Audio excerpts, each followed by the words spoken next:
Hello children, welcome back to 3rd Standard Maths Unit 6 Time. In the last session, we have seen about the Unit 5 Money.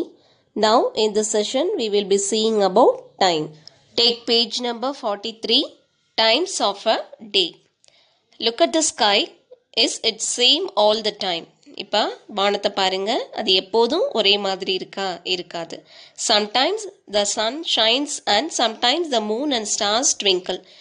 சில நேரங்களில் சூரியன் பிரகாசமாக இருக்கும், சில நேரங்களில் நிலாவும் ஸ்டார்ஸும் எப்படி இருக்கும், மின்னிக்கிட்டு இருக்கும். அப்போ சூரியன் பிரகாசமாக இருக்கிற டைமை நம்ம என்னன்னு சொல்லுவோம், டே அப்படின்னு சொல்லுவோம், பகல் அப்படின்னு சொல்லுவோம். அதே மாதிரி நிலாவும் ஸ்டார்ஸும் மின்னுற நேரத்தை நம்ம எதுன்னு சொல்லுவோம், நைட் அப்படின்னு சொல்லுவோம். ஓகே, அப்போ அந்த நேரம் எப்படி இருக்கும், இருட்டாக இருக்கும். Okay, 12 hours of a day time and 12 hours of night time. அப்போ டே டைம் 12 hours இருக்கும், நைட்டு 12 hours இருக்கும். அப்போ ஒரு நாளைக்கு 24 hours இருக்கும். இப்போ இந்த பிக்சரை பாருங்க, இங்கே 12லேருந்து மிட் நைட் ஸ்டார்ட் ஆகுது. அப்போ மிட் நைட்லேருந்து 3, அப்புறம் என்ன ஆகுது, 6 o'clock மார்னிங் வந்துடுது. அப்போ நம்ம அதை என்னன்னு சொல்லுவோம், ஏஎம் அப்படின்னு சொல்லுவோம். ஓகே, அப்புறம் 9 o'clock, அப்புறம் 12 noon. அப்போ 11:59 வரையிலும் நமக்கு மார்னிங். ஓகே, அப்போ 12 ஆனதுக்கப்புறம் அது என்ன ஆகிடும், ஆஃப்டர்நூன் ஆகிடும். அப்போ 12லேருந்து 3 வரையிலும் ஆஃப்டர்நூன். ஓகே, அப்போ 3லேருந்து அடுத்து பாருங்கள் 6 o'clock வந்துடுது. 6 o'clock வந்துச்சுன்னா அது ஈவினிங் ஆயிடுது. ஈவினிங்லேருந்து அடுத்து பாருங்கள் 9 o'clock. 9 o'clock நைட் ஆகிடுது. அப்புறம் திரும்ப என்ன ஆகுது, 12 o'clock ஆகுது. அப்புறம் மிட் நைட் ஆயிரும். ஓகே, இது அப்படியே என்ன பண்ணும், சைக்கிளாக நடந்துக்கிட்டே இருக்கும். ஓகே, கீழே பாருங்கள், chart the events according to the time of happening. அப்போ கீழே ஈவெண்ட்ஸ் கொடுத்துருக்குறாங்க, அது எந்த டைமில் நடக்குது அப்படின்னு நம்மளை வரிசைப்படுத்த சொல்லியிருக்கிறாங்க. ஓகே, ஃபர்ஸ்ட் பாருங்கள், சன்ரைஸ். சன்ரைஸ் எப்போ இருக்கும், மார்னிங்கா ஈவினிங்கா நைட்டா, மார்னிங் தான் இருக்கும். ஓகே, அப்போ மார்னிங்கில் நம்ம சன்ரைஸ் போட்டுக்கிறோம். அடுத்து சன்செட். சன்செட் எப்போ நடக்கும், ஈவினிங். அப்போ ஈவினிங்கில் சன்செட்டுன்னு நம்ம எழுதிக்கிறோம். Third coming to school. ஸ்கூலுக்கு எப்போ வருவீங்க, மார்னிங் தான் வருவீங்க. ஈவினிங் வருவீங்களா இல்லை நைட் வருவீங்களா, கிடையாது. அப்போ மார்னிங்கில் எழுதிக்கிறோம். ஃபோர்த்து பாருங்கள், ரிட்டர்னிங் ஹோம் ஃப்ரம் ஸ்கூல். ஸ்கூல்லேருந்து நீங்கள் வீட்டுக்கு எப்போ போவீங்க, ஈவினிங் தான் போவீங்க. அப்போ ஈவினிங்கில் அதை எழுதிக்கிறோம். Fifth breakfast. பிரேக்ஃபாஸ்ட் எப்போ சாப்பிடுவோம், நம்ம காலையில் தான் சாப்பிடுவோம். அப்போ மார்னிங்கில் எழுதிக்கிறோம். அடுத்த டின்னர் நைட்டு. அப்போ நைட்டில் எழுதிக்கிறோம். Darkness outside. அப்போ வெளியில் இருட்டாக இருந்துச்சுன்னா அது என்னது, நைட்டு தான் இருட்டாக இருக்கும். அப்போ செவன்த்தை நைட்டில் எழுதிக்கிறோம். Say good morning. Good morning எப்போ சொல்லுவோம், நம்ம காலையில் தான் சொல்லுவோம். அப்போ மார்னிங்கில் எழுதிக்கணும். அடுத்து சே குட் ஈவினிங். குட் ஈவினிங் எப்போ சொல்லுவோம், நைட் சொல்லுவோமா, மார்னிங் சொல்லுவோமா, ஈவினிங் தான் சொல்லுவோம். ஓகே, அப்போ ஈவினிங்கில் எழுதிக்கிறோம். Next chronological order. Chronological order அப்படின்னு சொன்னால் என்ன சொல்லுவோம், வரிசைப்படுத்தி எழுதுறது. Okay, how you noticed your mother preparing idli, how does she prepare it. இப்போ உங்கள் அம்மா ஒரு இட்லி ப்ரிப்பேர் பண்ணுறாங்க அப்படின்னா அதை எப்படி ப்ரிப்பேர் பண்ணுவாங்க, ஃபர்ஸ்ட் என்ன பண்ணுவாங்க, she soaks rice and black gram in water. அப்போ ஃபஸ்ட்டு அரிசியும் உளுந்தையும் ஊற போடுவாங்க. Second, she grinds then to prepare a batter. இப்போ என்ன பண்ணுவாங்க, ஊற போட்டதை அடுத்து என்ன பண்ணுவாங்க, அரைப்பாங்க. பேட்டர் அப்படின்றது அரைக்கிறது. Okay, third, she ferments the batter over night.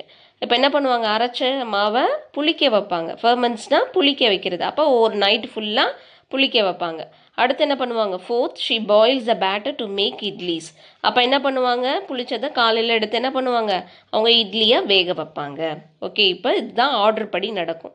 First அரிசி ஊற வைக்காமல் நம்ம இட்லி ஊற்ற முடியுமா, முடியாது. அரைக்காமல் இட்லி ஊற்ற முடியுமா, முடியாது. அப்போ நம்ம அதை வரிசையாக எழுதுகிறோம். ஃபஸ்ட் ஆர்டர் படி நம்ம செய்கிறது தான் குரோனலாஜிக்கல் ஆர்டர் அப்படின்னு சொல்கிறோம். Okay, these events occur in the process of making idli. இதுதான் என்னது, ஒரு இட்லி செய்கிறதுக்குள்ள process. Okay, the method of arranging events, the order of their happening is called chronological order. Okay, அப்போ ஒரு நிகழ்ச்சியை அந்த ஆர்டர் படி வரிசைப்படுத்துறது, அதை தான் நம்ம என்னன்னு சொல்லுவோம், chronological order அப்படின்னு சொல்லுவோம். அதுக்கு சில எக்ஸாம்பிள் பார்ப்போம். Historical event. அப்போ அது வரலாற்று நிகழ்ச்சி. இப்போ வரலாற்று நிகழ்ச்சி அப்படின்னு சொன்னோம்னா ஃபஸ்ட்டு என்ன பண்ணாங்க, எடுத்தோடனே காரு, பஸ்ஸு, ட்ரெயின் இதெல்லாம் கண்டுபிடிச்சாங்களா, இல்லை. ஃபஸ்ட்டு என்ன பண்ணாங்க, சக்கரம் கண்டுபிடிச்சாங்க. அதுக்கப்புறம் என்ன பண்ணாங்க, விலங்குகளை வச்சு அந்த சக்கரத்தை பூட்டி அதுலேருந்து பயணம் செஞ்சாங்க. அதுக்கப்புறம் தான் காரு, பஸ்ஸு, ட்ரெயின் இந்த மாதிரிலாம் கண்டுபிடிச்சாங்க. இப்போ அதை நம்ம எழுதுறது தான். அப்போ ஆர்டர் படி நம்ம எழுதுவோம். அதை ஃபஸ்ட்டு இதை கண்டுபிடிச்சாங்க, அடுத்து அதை கண்டுபிடிச்சாங்க அப்படின்னு வரிசைப்படுத்தி எழுதுவோம். Okay, next education qualification. Education qualification சொல்லும்போது நம்ம என்னன்னு சொல்ல, ஃபஸ்ட்டு ப்ரீகேஜி எல்கேஜி யூகேஜி அதுலேருந்து தான் நம்ம என்ன பண்ணுவோம் 12th அந்த மாதிரி டிகிரி அந்த மாதிரி படிப்போம். எடுத்த உடனே நம்ம வந்து 5th படிச்சுட்டு 10th படிச்சுட்டு அப்புறமே 12th படிச்சுட்டு போவோமா? அது கிடையாது. ஃபர்ஸ்ட் என்ன பண்ணுவோம், ப்ரீகேஜிலேருந்து தான் நம்ம வந்து குவாலிஃபிகேஷனை தொடங்குவோம். ஓகே, நெக்ஸ்ட் வந்து ஃபேமிலி ட்ரீ கொடுத்துருக்காங்க. ஃபேமிலி ட்ரீனா ஃபர்ஸ்ட் யார் இருப்பா? அப்பா இருப்பாங்க, அடுத்து அம்மா, அடுத்து அக்கா, அண்ணா, தம்பி, அந்த மாதிரி வரிசைப்படி தான் எழுதிட்டு வருவோம். நம்ம எடுத்த உடனே தம்பி பேர் எழுதுவோமா? எழுத மாட்டோம். ஓகே, அந்த மாதிரி தான் நம்ம குரோனலாஜிக்கல் ஆர்டரை நம்ம எழுதுவோம், அதாவது வரிசைப்படுத்தி எழுதுறது. ஓகே, நெக்ஸ்ட் ஃபர்ஸ்ட் ஒன் பாருங்க. Right F for the event which comes first and N for the event which happens next. இப்போ கீழே வந்து டேப்லர் காலம் கொடுத்துருக்காங்க. இதில் எது ஃபஸ்ட்டு வருது அப்படின்னு பார்த்து ஃபஸ்ட்டு வரதுக்கு எஃப்னு போடணும், அடுத்து வரதுக்கு வந்து நெக்ஸ்ட் அதாவது என் அப்படின்னு போடணும். ஓகே, ஃபஸ்ட்டு பாருங்கள், ஈட்டிங் கொடுத்துருக்காங்க, இங்கிட்டு குக்கிங் கொடுத்துருக்காங்க. ஃபஸ்ட்டு வந்து ஈட்டிங் நடக்குமா குக்கிங் நடக்குமா? சமைச்சாதான் நம்ம சாப்பிட முடியும். அப்போ குக்கிங் தான் ஃபஸ்ட்டு, ஈட்டிங் நெக்ஸ்ட். ஓகே, அப்போ குக்கிங்க்கு எஃப் போடணும், ஈட்டிங்க்கு என் போடணும். செகண்ட் பாருங்கள், boarding into a bus or train reaching the destination. இப்போ என்ன பண்ணணும், பஸ் ஏறினா தான் நம்ம என்ன பண்ண முடியும், எங்கே போகணுமோ அங்கே போய் ரீச் ஆக முடியும். அப்போ எது ஃபஸ்ட்டு வரும்? Boarding into a bus or train, அதுதான் ஃபஸ்ட்டு வரும், அதுக்கு தான் எஃப் போடணும். ரீச்சிங் த டெஸ்டினேஷனுக்கு என் போடணும். தேர்ட் ஒன் பாருங்கள், ட்ராயிங் எ பிக்சர். இங்கிட்டு என்ன கொடுத்துருக்காங்க, கலரிங் கொடுத்துருக்காங்க. பிக்சரை ட்ரா பண்ணால் தான் கலர் பண்ண முடியும். அப்போ ஃபஸ்ட்டு வந்து ட்ராயிங் எ பிக்சர், அப்போ எஃப் போடணும், அதுக்கு கலரிங்க்கு என்ன போடணும். ஃபோர்த்து பாருங்கள், taking out a book from the bag then reading கொடுத்துருக்காங்க. ஓகே, அப்போ புக்கை எடுத்தால் தான் நம்ம என்ன பண்ண முடியும், படிக்க முடியும். புக்கை எடுக்காமல் உள்ளுக்கே வச்சு நம்ம படிக்க முடியுமா? முடியாது. அப்போ ஃபஸ்ட்டுக்கு வந்து taking out a book from the பேக்குக்கு வந்து எஃப் போடணும், ரீடிங்க்கு வந்து என் போடணும். நெக்ஸ்ட் பாருங்கள், opening the door entering the room. டோரை ஓப்பன் பண்ணாதான் நம்ம என்ன பண்ண முடியும், ரூமுக்குள்ளே நுழைய முடியும். ரூமுக்குள்ளே நுழையிறதுக்கு டோர் ஓப்பன் பண்ணாமல் நுழைய முடியுமா? முடியாது. அப்போ ஓப்பனிங் த டோர் வந்து எஃப், என்டரிங் த ரூம் வந்து என். ஓகே, நெக்ஸ்ட் பாருங்கள், this is Kayalvizhi's family. Chronological order of her family members is grandfather, grandmother, father, mother, கைல்விழி and her younger brother. Okay, இது கைல்விழியோட family. அதில் என்ன கொடுத்துருக்காங்க, குரோனலாஜிக்கல் ஆர்டர் படி கொடுத்துருக்காங்க. First என்ன பண்ணும், கிராண்ட் ஃபாதரு, அடுத்து கிராண்ட் மதர், அடுத்து ஃபாதர், அடுத்து mother, next Kayalvizhi and her younger brother. Brother அப்படின்னா அண்ணன் தம்பி ரெண்டு பேர்த்துக்குமே பிரதர் சொல்கிறோம். இங்கே என்ன கொடுத்துருக்காங்க, யங்கர் அப்படின்னு கொடுத்துருக்காங்க. அப்போ சின்ன பிரதர், அப்போ அவளோட தம்பி. ஓகே, எல்டர் பிரதர்னா அண்ணன். ஓகே, நெக்ஸ்ட் பாருங்க, அரேஞ்ச் ஃபாலோயிங் ஈவெண்ட்ஸ் இன் குரோனலாஜிக்கல் ஆர்டர். இங்கே என்ன கொடுத்துருக்காங்க, சில ஈவெண்ட்ஸ் கொடுத்துருக்காங்க, அதை நம்ம ஆர்டர் படி எழுதணும். First, started walking, birth, started schooling in class 1, studying in class 3, studying in class 2. இப்போ ஃபர்ஸ்ட் என்ன வரும், பர்த் தான் வரும். பிறந்ததுக்கு அப்புறம் தான் என்ன பண்ண முடியும், நம்ம அடுத்த ஸ்டெப்பு வைக்க முடியும். அடுத்து என்ன பண்ணணும், ஸ்டார்டட் வாக்கிங். பிறந்ததுக்கப்புறம் என்ன பண்ணும், குழந்தை நடக்கும். அடுத்து என்ன பண்ணும், ஸ்கூல் போகும். அப்போ எந்த கிளாஸ் போகும், first started schooling in class 1, next studying in class 2, next studying in class 3. Okay, இதுதான் குரோனலாஜிக்கல் ஆர்டர். ஃபஸ்ட்டு பர்த்து, அடுத்து started walking, next started schooling in class 1, next studying in class 2, அடுத்து studying in class 3. Okay, second கொடுத்துருக்காங்க பாருங்கள், sowing seeds, plucking fruits, growing fruit, flowering in plant, watering plants. Okay, இதை வந்து நீங்கள் வீட்டில் chronological order படி எழுதுங்க. தேர்ட் ஒன் பாருங்கள், write the names of the your family members in the chronological order. Okay, அப்போ உங்கள் ஃபேமிலி மெம்பர்ஸாக குரோனலாஜிக்கல் ஆர்டர் படி எழுத சொல்லியிருக்காங்க, அதை நீங்கள் வீட்டில் செஞ்சு பாருங்கள். ஓகே, நெக்ஸ்ட் பாருங்கள், time cyclic events in a year. Every day we wake up in the morning and go to bed at night time. This process keeps on repeating every day.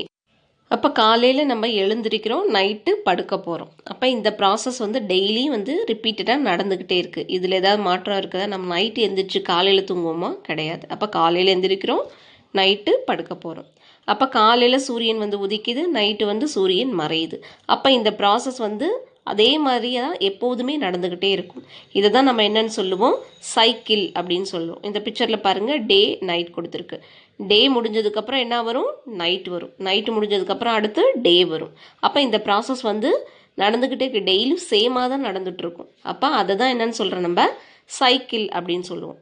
அப்போ எல்லா ப்ராசஸுமே ஒரே மாதிரி நடக்காது. ஓகே, ஏதாவது ஒரு process வந்து சேமாக நடக்கும், சில ப்ராசஸ் வந்து மாறி நடக்கும், சில ப்ராசஸ் வந்து ரிப்பீட் ஆகாமல் இருக்கும். அந்த மாதிரி இதை நம்ம என்னென்னு சொல்லுவோம், do not form a cycle அப்படின்னு சொல்லுவோம். ஃபர்ஸ்ட் பாருங்க, list the events that form a cycle and that do not form a cycle. அப்போ இங்கே சில ஈவெண்ட்ஸ் கொடுத்துருக்காங்க, அந்த ஈவெண்ட்ஸ் ஃபார்ம் அ சைக்கிளா do not form a cycle அப்படின்னு கேட்டிருக்காங்க. ஃபர்ஸ்ட் பாருங்க, கம்மிங் டு ஸ்கூல். ஸ்கூலுக்கு டெய்லியும் என்ன பண்ணுவீங்க, வந்துட்டே தான் இருப்பீங்க. அப்போ அது என்னது, ஃபார்ம் அ சைக்கிள், டெய்லி ஸ்கூலுக்கு வந்துட்டே இருப்பீங்க.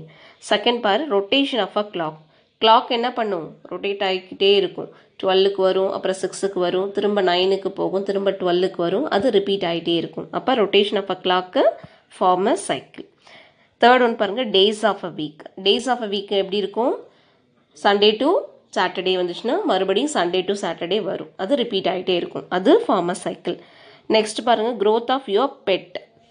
உங்கள் பெட்டு வந்து சின்னதுலேருந்து பெருசாக வளர்ந்துட்டே இருக்கும், திரும்ப சின்னதுலேருந்து பெருசாக வளர்ந்துட்டு இருக்குமா, கிடையாது. அது ஒன்ஸ் வளர்ந்துச்சு அப்படின்னா அதோட அவ்வளோதான், முடிஞ்சு போச்சு. அப்போ அது என்னது, do not form a cycle. Fifth பாருங்கள், பில்டிங் யுவர் ஹவுஸ். இப்போ வீடு கட்டுறோம், வீடு கட்டி முடித்த உடனே நம்ம என்ன பண்ணுவோம், மறுபடியும் வீடை கட்டுவோமா, கட்ட மாட்டோம். ஒன்ஸ் முடித்தது அவ்வளோதான், ஒரு தடவை கட்டிட்டோம் அப்படின்னா அது அப்படியே தான் இருக்கும். அப்போ அது என்னது, do not form a cycle. Okay, sixth one பாருங்கள், மேக்கிங் ஆஃப் இட்லி. அப்போ நம்ம வீட்டில் டெய்லி இட்லியாக செஞ்சிட்ருக்காங்க, என்ன பண்ணுவாங்க, ஒரு நாள் சப்பாத்தி செய்வாங்க, ஒரு நாள் தோசை செய்வாங்க, ஒரு நாள் பூரி செய்வாங்க. அப்போ அது என்ன பண்ணுவாங்க, டெய்லி ரொட்டீனாக இட்லியே செஞ்சிட்ருக்க மாட்டாங்க. ஓகே, அப்போ அது என்னது, do not form a cycle. Okay, second பாருங்கள், complete the events of given cycle. இங்கே என்ன கொடுத்துருக்காங்க, டேஸ் ஆஃப் அ வீக் கொடுத்துருக்காங்க. அப்போ அதை வந்து நம்மளை கம்ப்ளீட் பண்ண சொல்லியிருக்காங்க. ஃபர்ஸ்ட் என்ன கொடுத்துருக்காங்க, சண்டே கொடுத்துருக்காங்க. What comes next, Monday, next Tuesday, next Wednesday, next Thursday, Friday and Saturday. Okay, அடுத்து பாருங்க, சீசன் ஆஃப் அ இயர் கொடுத்துருக்காங்க. ஃபர்ஸ்ட் சம்மர் சீசன் கொடுத்துருக்காங்க. What's next season, winter, next rainy. Okay, அப்போ ஃபர்ஸ்ட் சம்மர், நெக்ஸ்ட்டு வின்டர், அடுத்து rainy, இது மாறி மாறி வந்துக்கிட்டே இருக்கும். ஓகே, நெக்ஸ்ட் பாருங்க, month cycle of a year. அப்போ ஒரு வருஷத்துக்கு எத்தனை மாதங்கள் இருக்கு, 12 months இருக்கு. ஓகே, அப்போ அது என்னென்ன, January, February, March, April, May, June, July, August, September, October, November and December. அப்போ இந்த மாதிரி தான் இந்த மந்த் வந்து மாறி மாறி வந்துக்கிட்டே இருக்கும். ஓகே, அப்போ மந்த்ஸ் ஆஃப் த இயர் வந்து ஒரு சைக்கிளில் தான் ஃபார்ம் ஆகும். Okay, are you clear that children? Okay children, in this session we have seen about time. We will see about Unit 7 information processing in the next session. Okay, study well, do your homework. Thank you children.